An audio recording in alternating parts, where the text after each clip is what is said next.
Dans le petit village de Montclair, niché au cœur des montagnes, vivait une jeune fille nommée Marnie. Ayant grandi dans une famille chrétienne, elle avait toujours trouvé du réconfort et de l'espoir dans les Écritures.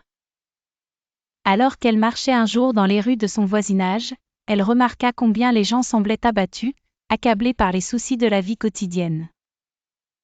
Inspirée par l'amour du Christ, Marnie décida de démarrer un groupe d'études bibliques pour apporter de la lumière et de l'espoir à sa communauté. Elle commença par inviter quelques amis, et peu à peu, le groupe grandit. Ils se réunissaient chaque semaine, partageant des histoires de foi et lisant des passages inspirants de la Bible. Les réunions devinrent un phare pour beaucoup, un lieu où les gens pouvaient déposer leur fardeau et se remplir de l'espérance divine.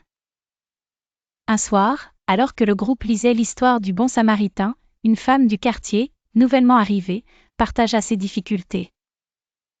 Émue par son histoire, Marnie et les autres membres décidèrent de l'aider, illustrant ainsi les enseignements du Christ à travers leurs actions.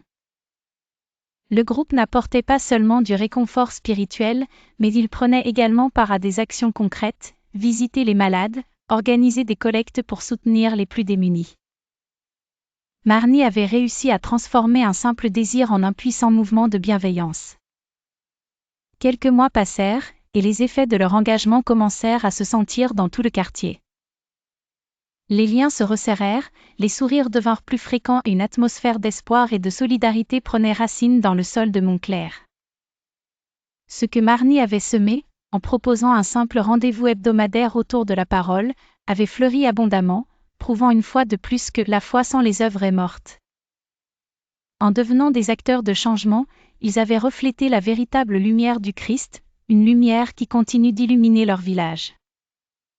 La leçon chrétienne de cette histoire est que même la plus petite initiative peut semer de grandes transformations, car, là où 2 ou 3 sont réunis en mon nom, je suis au milieu d'eux.